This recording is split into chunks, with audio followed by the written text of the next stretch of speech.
Olá a todos e a todas, vamos dar continuidade ao nosso curso sobre a consciência e o conhecimento nos séculos 17 e 18 e hoje encerramos o nosso estudo, nosso breve estudo de Hume. Mais especificamente nós vamos nos deter hoje sobre o tratamento que o Hume confere à questão da identidade pessoal. Em nosso último encontro eu procurei falar um pouco sobre como Hume observa as dificuldades que, do ponto de vista da consciência ou do ponto de e também do ponto de vista do método experimental de raciocínio, todos os obstáculos com os quais temos de lidar para falar sobre a mente e sobre o fato de que não temos nenhuma impressão de mente ou ideia de mente enquanto suporte, enquanto substrato, enquanto substância, seja ela material, seja ela imaterial. Vimos que, se apelarmos, segundo Hume, a noção tradicional de substância, ou seja, substância é aquilo que existe por si, nós também não facilitamos essa discussão da imaterialidade ou materialidade da alma, na medida em que as próprias percepções poderiam ser elas substâncias, entendidas como existências distintas, separáveis, que existem por si só. Então, concluímos e vimos que isso é uma tese, essa tese humeana já está presente em alguma medida em Locke, está presente também em Berkeley.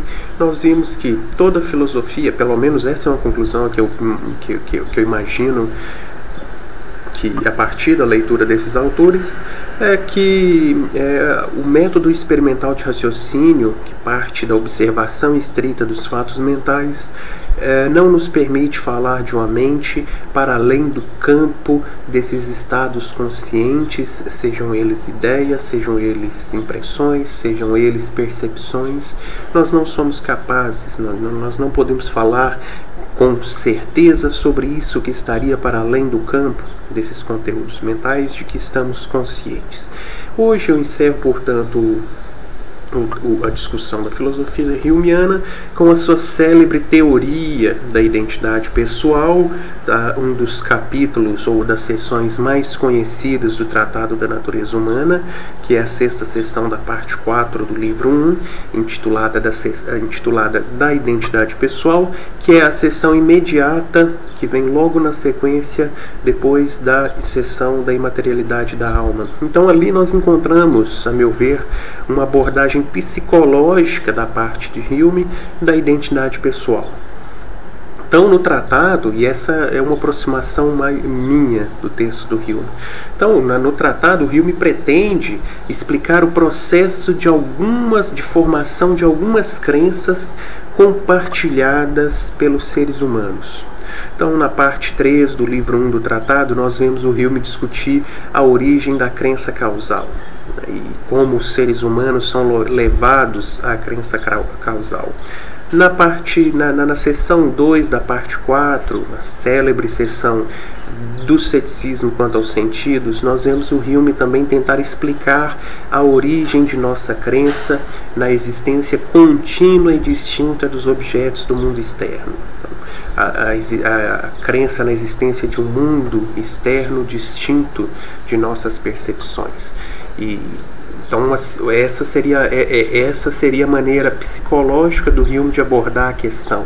Ele não está discutindo se há ou não um mundo de objetos externos, um mundo de substâncias materiais. Essa é uma questão que o Hume muito claramente abandona. Ele diz textualmente: não vamos nos ocupar com essa questão, vamos, pelo contrário, buscar a explicação da crença compartilhada por todos os seres humanos na existência contínua e distinta desses objetos, nessa suposição de que eles são externos, que existe esse mundo externo. Então, essa seria uma abordagem psicológica, descritiva, explicar os processos de formação dessa crença. E lá, também do mesmo modo, na seção 146 da identidade pessoal, o Hume pretende discutir a origem de nossa crença na identidade pessoal. a origem de nossa crença na continuidade de nosso eu ao longo do tempo, apesar de todas as mudanças pelas quais nós passamos. Então, ao longo do tempo, nós continuamos a acreditar que somos as mesmas pessoas, não obstante todas as mudanças pelas quais nós passamos. Então, a questão ali em 146 é entender a psicologia dos processos mentais que possibilitam a crença em um eu que integra não apenas um aspecto mental, quanto um aspecto corporal, e também de que modo as paixões e o interesse por si mesmo atuam nos processos de formação desta crença em específico. E aqui esse comentário merece mais de uma explicação. Em primeiro lugar, eu estou dizendo para vocês que há uma dimensão corporal da identidade pessoal. E também estou dizendo que há uma influência das paixões, mais especificamente, como veremos, das paixões do orgulho e da humildade, que seria a paixão da vergonha, na produção, estabelecimento e fortalecimento dessa crença na identidade pessoal, assim como o interesse por nós mesmos influenciaria nessa crença. São então vários elementos aí que precisam ser discutidos, um dos quais eu adianto e que sobre o qual eu não pretendo discorrer nesse encontro, é o aspecto corporal da teoria da identidade pessoal. Então o Hume, e isso fica um pouco mais claro lá no livro 2 do Tratado da Natureza Humana, quando o Hume em uma passagem nos diz a nossa ideia de eu, ou seja, a nossa ideia de identidade pessoal, isto é, a nossa ideia de mente e corpo.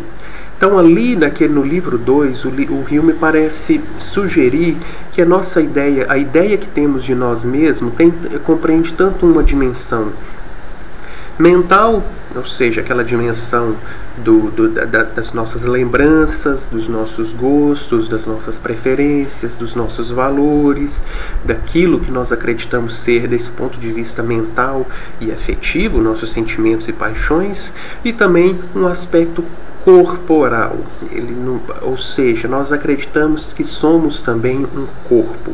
Então esse corpo estaria de algum modo integrado à nossa pessoa e nós acreditaríamos nesse corpo como parte do nosso eu. Isso é uma discussão que merece ser desenvolvida com um pouco mais de profundidade, não é uma questão simples. Esse problema do corpo, ou da integração do corpo à nossa noção de eu, não é novo na história da filosofia. O Descartes, lá na Meditação 6, em um determinado momento, ele começa a apresentar algumas reflexões a esse respeito, ao falar sobre a origem da crença no corpo como sendo nosso corpo, porque eu acredito nesse corpo como sendo meu corpo. Então ele começa a desenvolver algumas reflexões a esse respeito. O Locke também, lá na seção no capítulo 27 do livro 2, da Identidade e da Diversidade, do livro 2 do Ensaio sobre o Entendimento Humano, o Locke também fala sobre como tudo aquilo que a consciência atinge faz parte do nosso eu, e ele cita os dedos da nossa mão, cita o nosso corpo como parte integrante de nosso eu. Mas isso fica um pouco esquecido na literatura secundária, esse aspecto corporal, essa dimensão corporal do eu, da identidade pessoal, dessa crença a respeito daquilo que nós acreditamos, nós somos, isso que nós acreditamos ser. Isso fica um pouco esquecido na literatura secundária, mas eu acho, e essa é particularmente a minha visão, que esse é um ponto que está sendo discutido ali marginalmente por pelo menos esses três autores. E no Hume isso fica muito claro também quando ele explicitamente diz que a nossa ideia de eu compreende essa dimensão corporal. O corpo faz parte do nosso eu. Infelizmente, como dito, eu não vou me aprofundar nessa discussão, mas fazendo referência a essa segunda parte dessa minha última observação, falarei sobre o papel das paixões e do interesse por si mesmo no processo de formação dessa crença. Então, resumindo, retomando, né, o Hume apresenta-nos uma abordagem psicológica da identidade pessoal no livro 1 e no livro 2 do Tratado da Natureza Humana. Então, e é aqui que é importante dizer que o tema da identidade pessoal não se encerra na seção da identidade pessoal do livro 1. Então, lá no livro 2, o Hume, em vários momentos de sua discussão, o livro 2, que é o livro dedicado às paixões, o Hume retoma a discussão da identidade pessoal ou da ideia de eu no contexto das paixões. Acontece que ali não há nenhuma sistematização da parte do Hume dessa discussão do eu a partir do aspecto afetivo da natureza humana, ou seja, a partir dessas paixões. E cumpre a nós, intérpretes, leitoras e leitores do Tratado da Natureza Humana, tentar compreender e sistematizar o que ele tem em vista quando ele diz identidade pessoal no campo das paixões. Então, reforçando essa ideia, o tratamento da identidade pessoal de Hume não se encerra na seção da identidade pessoal no livro 1. E lá mesmo nessa seção, o Hume é muito claro ao operar uma distinção entre o que parece ser dois tipos de identidade pessoal numa passagem que, tanto quanto sei, ou mais exatamente, né, o Hume ali apresenta uma compreensão que, tanto quanto sei, é nova na história da filosofia. Eu não sei, pelo menos, nunca me deparei com algum autor daquele período que tenha operado essa distinção. O Hume vai nos dizer: devemos distinguir a identidade pessoal enquanto diz respeito a nosso pensamento e imaginação, e enquanto diz respeito a nossas paixões e ao interesse que temos por nós mesmos. Então, isso na literatura secundária, os intérpretes e as intérpretes têm discutido o que o Hume pensou quando apresentou essa distinção. Então, há quem diga, há intérpretes na literatura secundária que acredita que o Hume pensou que existem duas ideias de eu distintas na mente humana.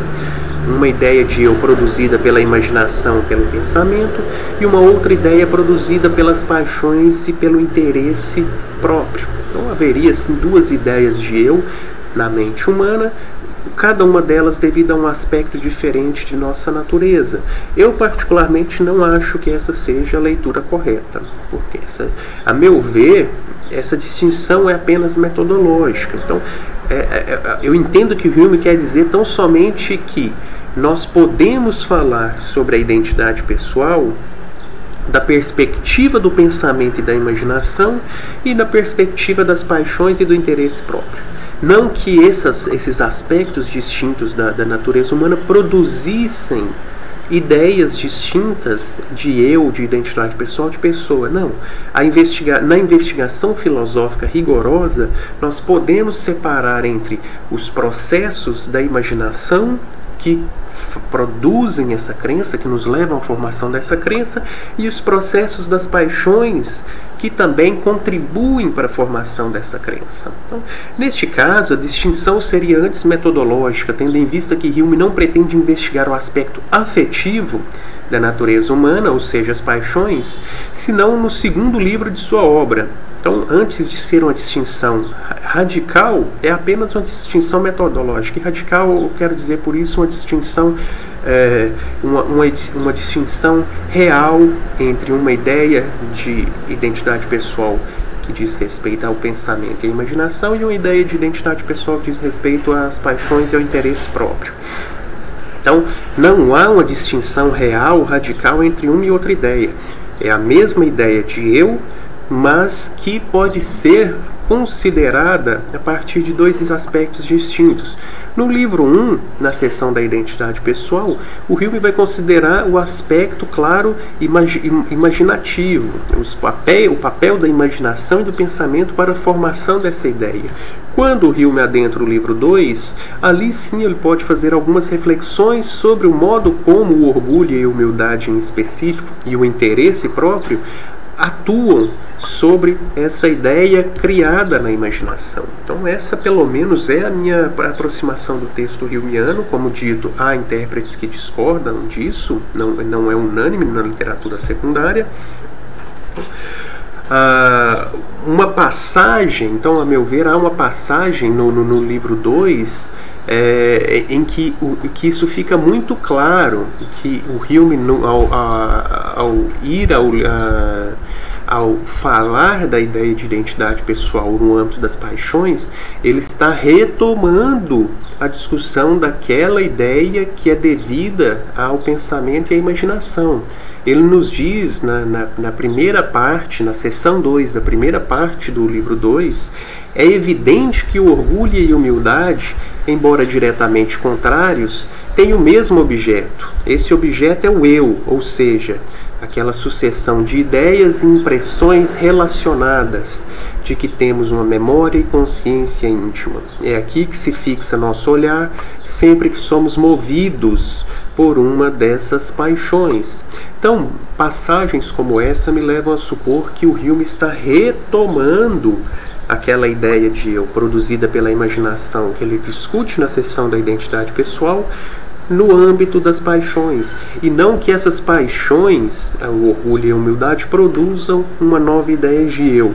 E eu reconheço, apesar de não citar essas passagens, que em algumas passagens o Hume parece, de fato, sugerir que ali no âmbito das paixões, orgulho e humildade produzem uma nova ideia. Ele diz isso, de fato.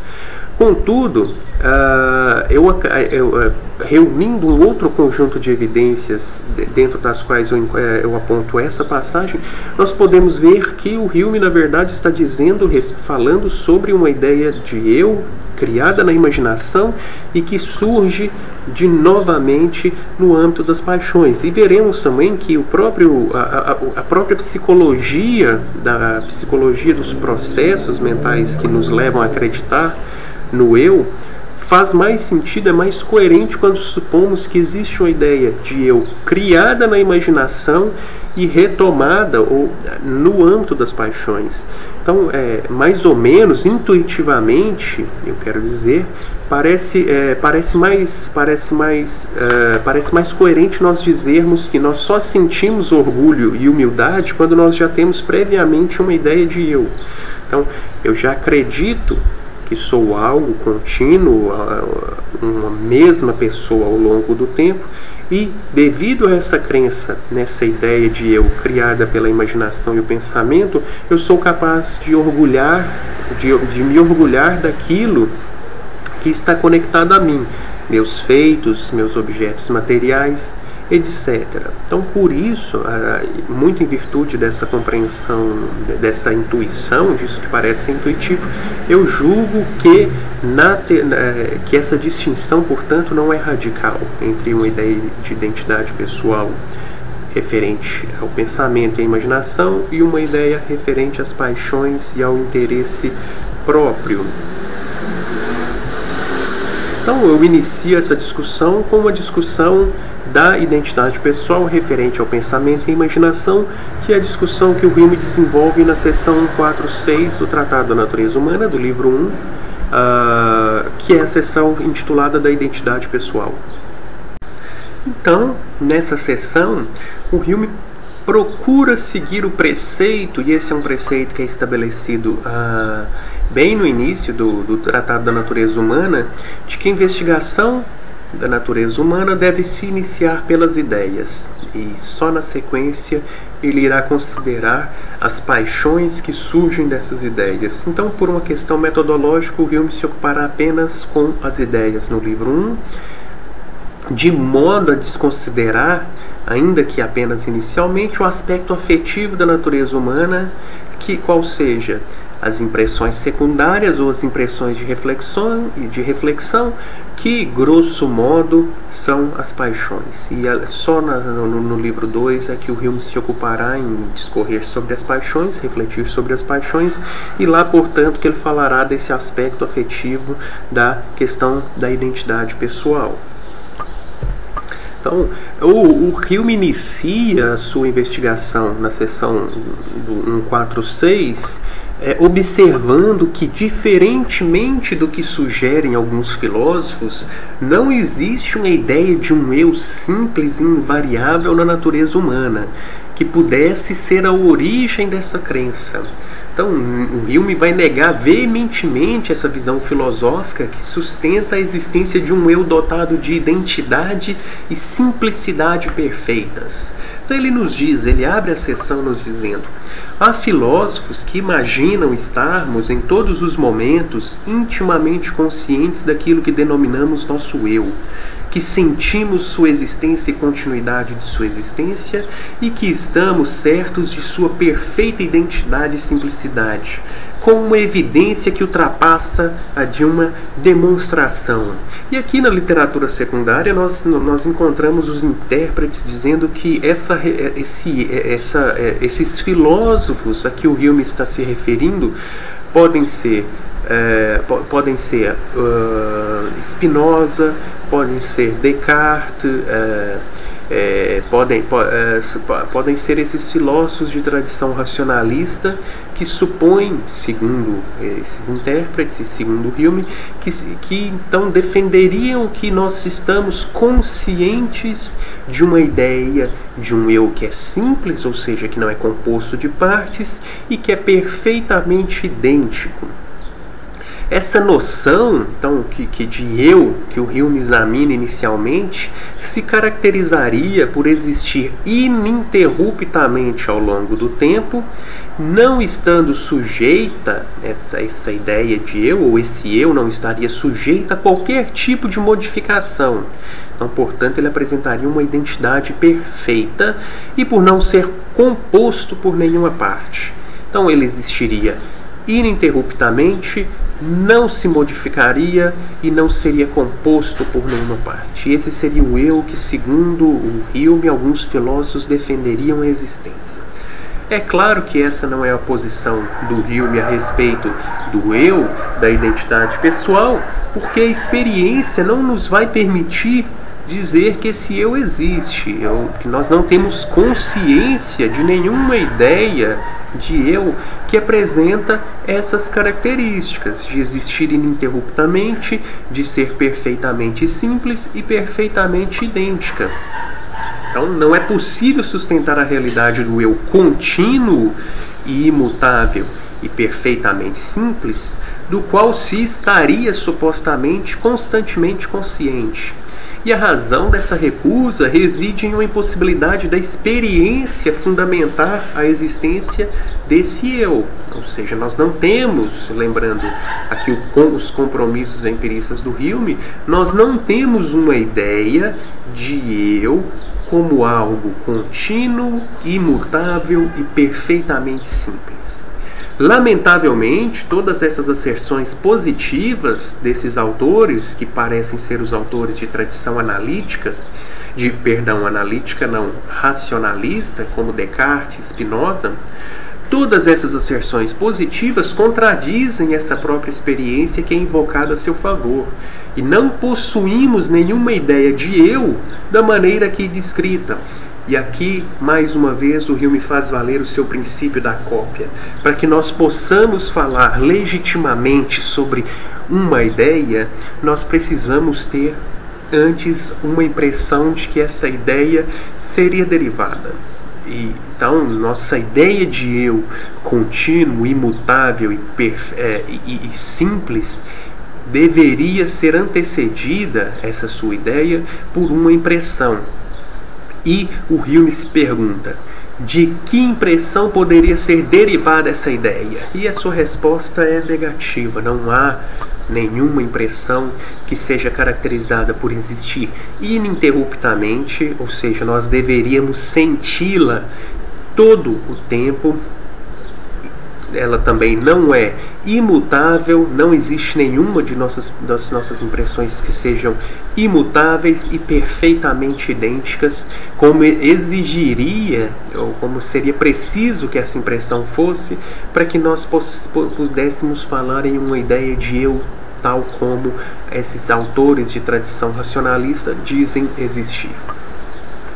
Se essa noção de identidade pessoal perfeita, então vamos chamar essa noção aí que o Hume está criticando de uma noção de identidade pessoal perfeita, contradiz o que a experiência aponta, porque nós não temos nenhuma impressão, ela deve ser, para o bem do próprio pensar filosófico, eliminada do debate, da investigação, das nossas reflexões sobre a natureza humana.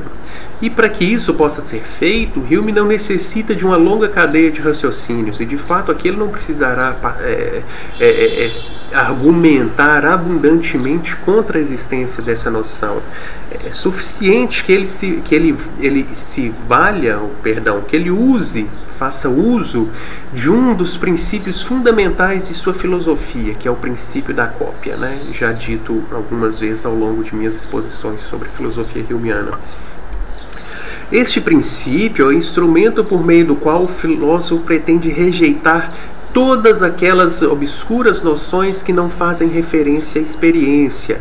Então, lembrando que já na seção 4.5 da imaterialidade da alma, discutida em nosso último encontro, ali o Hume também faz uso do princípio da cópia para dizer que nós não temos nenhuma impressão, nós não podemos ter uma ideia de substância enquanto suporte de percepções, porque nós não temos nenhuma impressão de que essa ideia de substância enquanto suporte, substrato, sujeito, pudesse derivar. Então, da mesma maneira aqui, nós não temos uma ideia de eu perfeitamente simples, idêntico e imutável, porque nós não temos nenhuma impressão que se caracterize por essas características, que apresente essas características. Então, vários momentos do Tratado da Natureza Humana, o Hume faz uso do princípio da cópia para mostrar como nós, em alguns momentos, estamos falando, como filósofos, de coisas sem sentido. Então, falar de um eu desse tipo, dessa identidade pessoal perfeita, é falar sem significado, sem sentido, porque não há uma ideia, que nós possamos nos referir quando dizemos identidade pessoal perfeita. Essa ideia não existe porque não existe uma impressão a que ela pudesse corresponder. Então, ao investigar o conjunto das percepções, o Hume não pode encontrar nenhuma impressão detentora de identidade e simplicidade perfeitas, de que essa suposta ideia de eu, constante, invariável e simples, pudesse se originar. E ele nos diz: se alguma impressão dá origem à ideia de eu, essa impressão tem de continuar invariavelmente a mesma ao longo de todo o curso de nossas vidas, pois é dessa maneira que o eu supostamente existe, lá de acordo com esses autores. Mas não há qualquer impressão constante e invariável. Dor e prazer, tristeza e alegria, paixões e sensações sucedem-se umas às outras e nunca existem todas ao mesmo tempo. Portanto, a ideia de eu não pode ser derivada de nenhuma dessas impressões. Lembrando que o Hume está falando da ideia de eu enquanto algo perfeitamente simples, perfeitamente idêntico, perfeitamente imutável. Ele não está negando a existência de um eu. Ele está negando a existência dessa ideia tal qual defendida por alguns filósofos. Portanto, a ideia de eu não pode ser derivada de nenhuma dessas impressões ou de nenhuma outra. Consequentemente, não existe tal ideia. E esse tipo de comentário da parte de Hume, esse tipo de observação, provocou bastante má compreensão a respeito de sua filosofia, como se o Hume quisesse dizer que não existe eu. Da mesma maneira que alguns supuseram que o Hume, houve alguém fizesse a suposição de que o Hume estivesse negando a existência da mente ao dizer que não há uma mente tal qual um suporte, um substrato ou um sujeito. Aqui também há quem diga que o Hume nega a existência do eu, e isso é uma compreensão equivocada. Ele está dizendo apenas que não existe essa ideia tal qual defendida por alguns filósofos da modernidade. Isso não existe, portanto, se há uma ideia de eu, ela deve ser uma ideia distinta dessa de um eu perfeitamente idêntico, simples e imutável. Então, não é possível, segundo Hume, portanto, afirmar a existência de um eu contínuo e imutável, uma vez que não há no conjunto das percepções uma impressão que possa dar origem a esta ideia. Do mesmo modo, e essa foi a discussão do nosso último encontro, não é possível afirmar a existência de um eu substancial que possa servir como suporte, substrato, sujeito de percepções. E o que o exame, aqui valendo mais uma vez dos preceitos do método experimental de raciocínio, vamos nos ater à observação e experimentação dos fatos. Quais fatos são esses? As nossas experiências mentais, os nossos fenômenos mentais, aquilo de que estamos conscientes, e tudo que o exame do conjunto das percepções revela é que, e o Hume nos diz, de minha parte, quando penetro mais intimamente naquilo que denomino meu eu, sempre deparo com uma ou outra percepção particular, de calor, frio, luz ou sombra, amor ou ódio, dor ou prazer. Nunca apreendo a mim mesmo em momento algum sem uma percepção, e nunca consigo observar nada que não seja uma percepção. Eu gostaria agora de retomar a discussão daquela passagem do apêndice, em que o Hume parece dizer que a consciência é pensamento refletido ou percepção. Se vocês se lembram bem, a minha interpretação dessa passagem é de que ali o Hume está falando, na verdade, em que em cada um dos nossos atos de percepção, todas as vezes que nós temos uma percepção ou estamos conscientes de uma percepção, nós estamos também autoconscientes, nós estamos conscientes do nosso eu em cada uma dessas percepções. E aqui essa passagem corrobora, essa e outras passagens do Tratado da Natureza Humana corroboram essa interpretação de que para o Hume, estar consciente de si não é estar consciente de uma ideia de eu que é imutável, que é perfeitamente simples, perfeitamente idêntica, ininterrupta, invariável, seja lá quais são as características dessa ideia.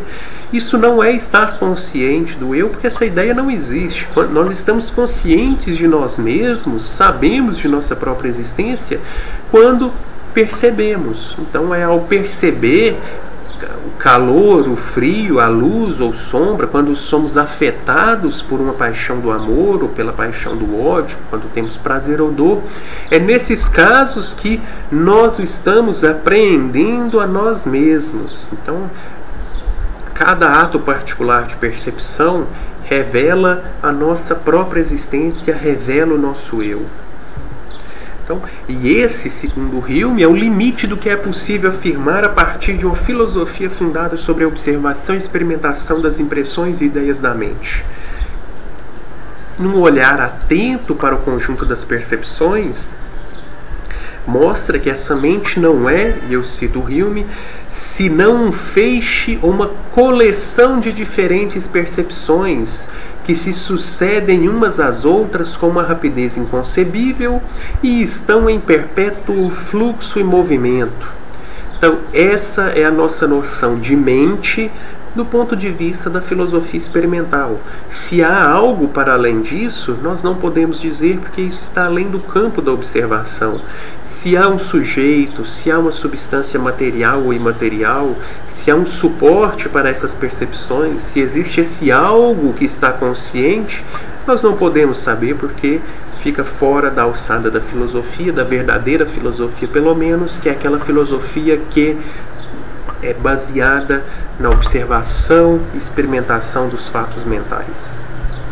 Então, nela, na mente, não existe, propriamente falando, nem simplicidade em um momento, nem identidade ao longo de momentos diferentes, embora possamos ter uma propensão natural a imaginar essa simplicidade e identidade. Então, é aqui que o Hume vai começar a explicar os processos mentais que nos levam a acreditar na existência de um eu idêntico ao longo do tempo. Então, há uma propensão natural da mente que nos faz acreditar nessa identidade pessoal, uma propensão natural. E aqui eu cito, antes de iniciarmos a a explicação dessa parte psicológica, da crença na identidade pessoal, eu apresento o que talvez seja uma das passagens mais conhecidas da seção da identidade pessoal, que é aquela seção em que o Hume apresenta sua concepção de mente por meio da célebre imagem da mente como um teatro sem palco. Ele nos diz: a mente é uma espécie de teatro, onde diversas percepções fazem sucessivamente sua aparição.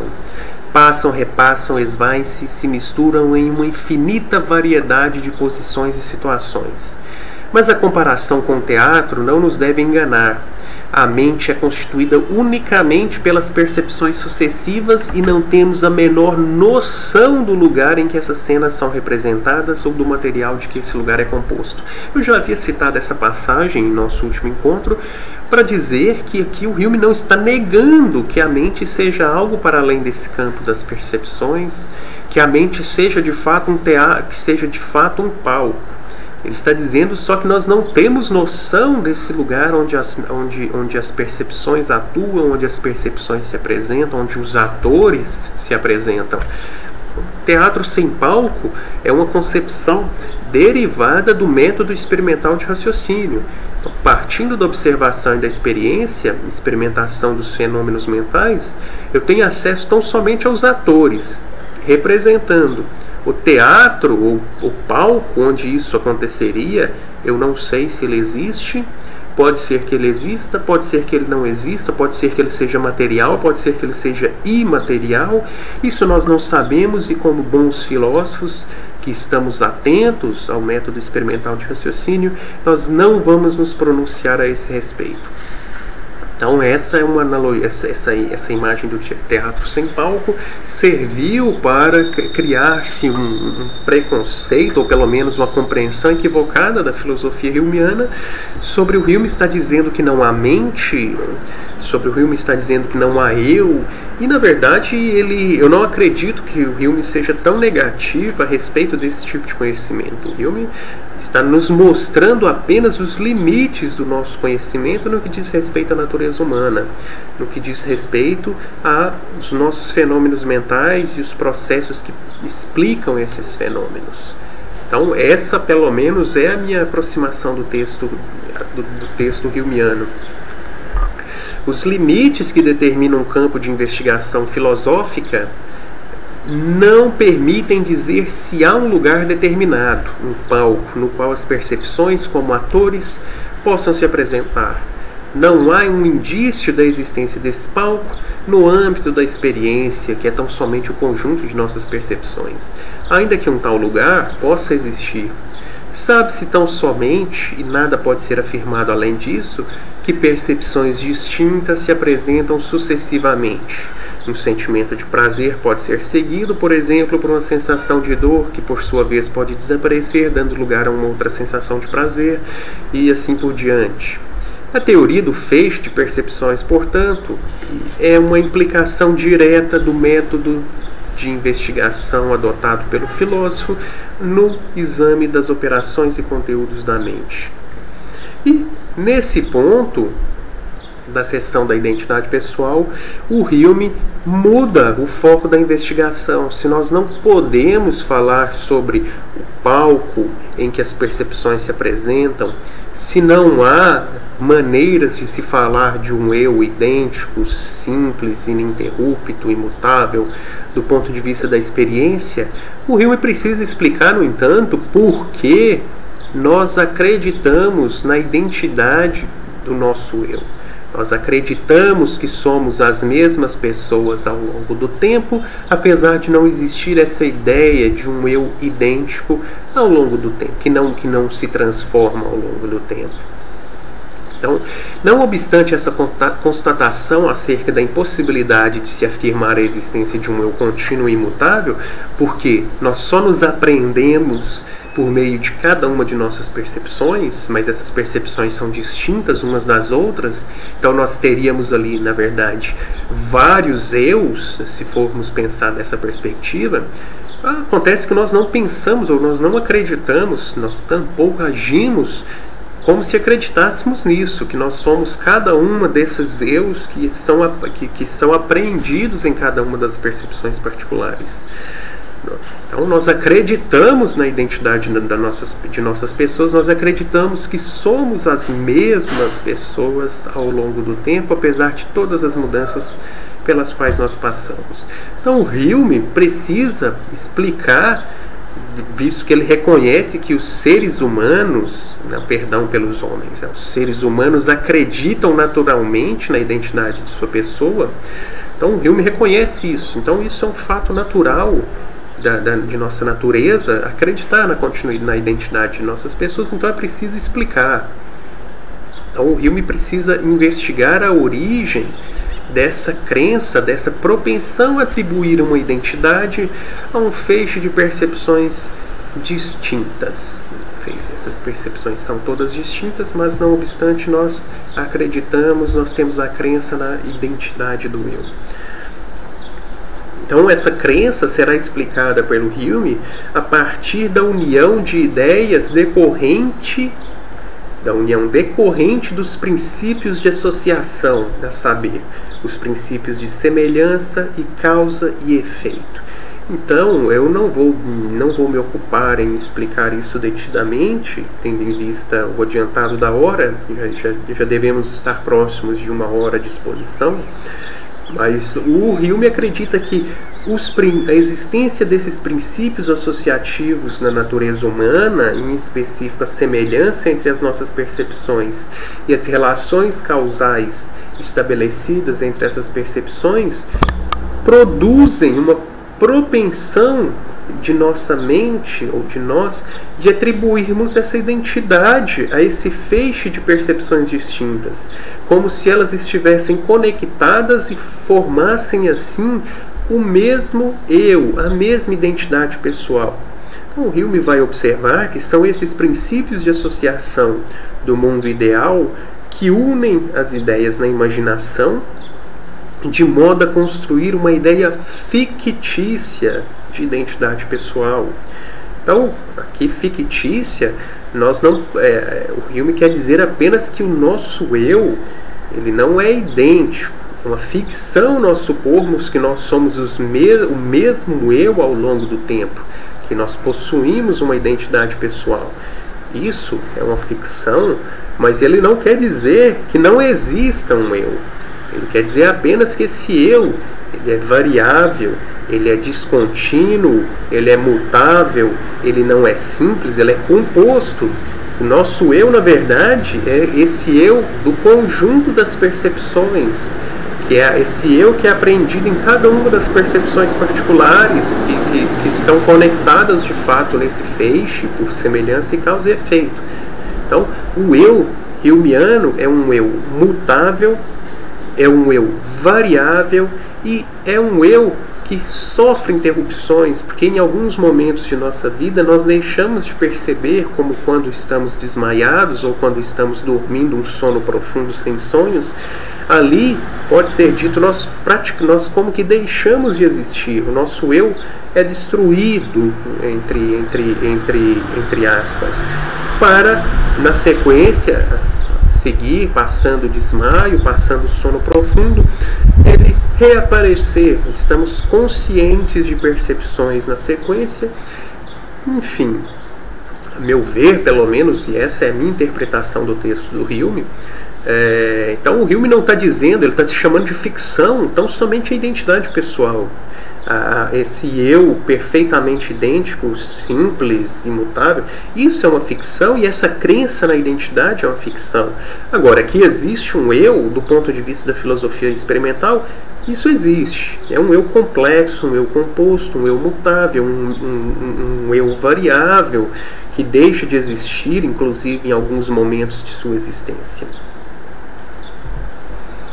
Esses princípios são capazes, a semelhança e a causa e efeito, de produzir uma transição fácil do pensamento de uma a outra ideia, de modo que essa ideia de eu origina-se do progresso do pensamento, e essa ideia é uma ideia complexa, não é aquela ideia simples que os cartesianos ou os racionalistas supunham. Então aqui o meu eu, que eu é esse?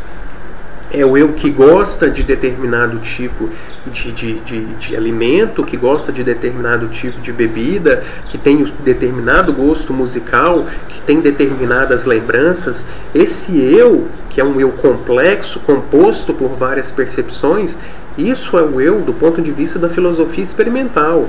Então, ali esse eu, com essas várias percepções conectadas pelos princípios de associação, esse eu dá origem a essa ficção de que há um eu idêntico ali que na verdade não é idêntico.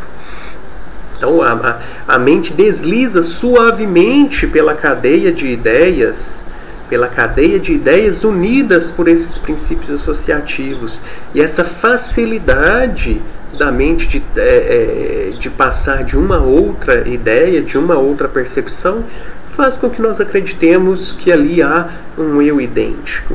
E aqui há também de se considerar o papel da memória na formação dessa ficção, porque, segundo Hume, ela é que produz a relação de semelhança entre as percepções. Não vou me deter sobre isso, vou concluir essa reflexão, mais uma vez mostrando que não há nenhuma negação da parte de Hume da existência de um eu. Há um eu, existe um eu, ele é fictício no sentido de possuir uma identidade que não é real. Nós podemos dizer que ele é o mesmo eu. Nós só não podemos dizer que ele é perfeitamente idêntico, porque esse eu, ele é o mesmo na medida em que ele está conectado. São conjuntos de percepções conectadas por princípios associativos. Então, a seção da identidade pessoal é um bocado mais longa do que isso. Só considerei algumas passagens para falar um pouco sobre essa ideia de identidade pessoal que diz respeito à imaginação e à memória e ao pensamento. Então, esse seria o processo, segundo Hume, os processos mentais que explicariam a produção dessa ideia de eu complexa, composta, variável, que pode ser interrompida. E essa ideia, a meu ver, quando chegamos ao exame das paixões e do interesse próprio, essa ideia ressurge nesse contexto como objeto do orgulho e da humildade. Então, e o que acontece quando essa paixão criada lá na imaginação, ela aparece no âmbito das paixões? A meu ver, essas paixões apenas reforçam essa suposição, essa crença na identidade desse eu. E há pelo menos uma passagem ainda lá no livro 1 do tratado, em que o Hume parece reconhecer isso.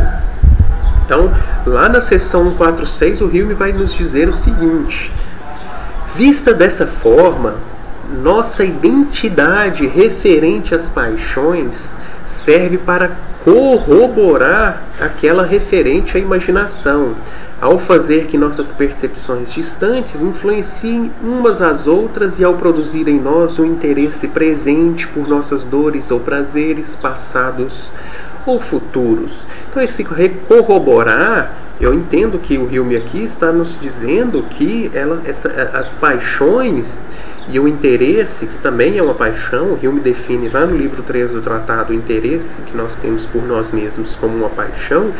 Isso corrobora, fortalece essa crença produzida pela imaginação. Então, inicialmente, nós teríamos ali um processo da imaginação na produção dessa ideia, que permitiria depois nós sentirmos orgulho e humildade e o interesse por nós mesmos, e essas paixões produziriam, ou melhor, fortaleceriam a nossa crença na identidade pessoal. Então, lá no livro 2, o Hume não propõe explicitamente a questão de saber como as paixões contribuem para a produção da crença na identidade pessoal. O filósofo não dedica com efeito nenhuma seção específica ao exame da ideia de identidade pessoal a partir do campo afetivo da natureza humana. Grande parte de suas considerações acerca da identidade pessoal referente às paixões e ao interesse se encontram difundidas ao longo da investigação das paixões. Então, nas 3 partes que constituem o livro 2 do Tratado da Natureza Humana, nós encontramos referências de Hume à ideia de eu, mas não há nenhuma sistematização. E a consequência disso é a dificuldade de nós intérpretes de lidarmos com essa noção em seus diversos aspectos. Qualquer tentativa de compreendê-la tem de buscar nas várias partes do texto os princípios que unidos seriam capazes de dar coerência a essa teoria da identidade pessoal compreendida a partir das paixões. E, infelizmente, mais uma vez, em virtude do adiantado da hora, eu não posso me deter longamente a esse respeito, e eu vou encerrar essa exposição defendendo mais uma vez esse ponto, que a ideia da identidade pessoal que é construída na imaginação, ela vai ser retomada pela mente nos momentos em que o indivíduo é afetado pelo orgulho e pela humildade. Então, aqui há uma explicação do Hume das paixões indiretas. O Hume denomina o orgulho e a humildade de paixões indiretas, e aqui ele explica essas paixões indiretas do orgulho e da humildade, e a humildade é algo como a vergonha, a partir de uma distinção da causa dessa paixão e o objeto dessas paixões. E o objeto dessas paixões é aquilo em que a mente foca a atenção quando é afetada por um desses 2 afetos. E esse objeto é a ideia de eu. Ou seja, diz-nos Hume, da pessoa individual de cujas ações e sentimentos cada um de nós está intimamente consciente. Então, concluindo, a imaginação e as paixões concorrem para a produção e fortalecimento desta crença. Por um lado, as percepções unidas na imaginação por meio dos princípios de associação de ideias originam uma ideia fictícia de identidade pessoal. Por outro, as paixões desempenham um importante papel nessa construção na medida que fortalecem a crença do indivíduo na identidade de sua pessoa.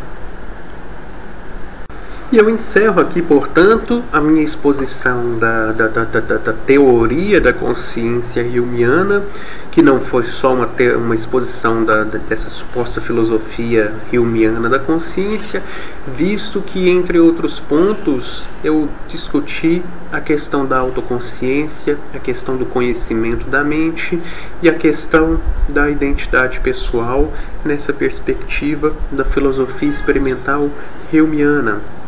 Na sequência, pretendo me ocupar em uma breve videoaula, finalmente, para concluir o nosso curso, com a teoria reediana da consciência, a teoria da consciência do Thomas Reid.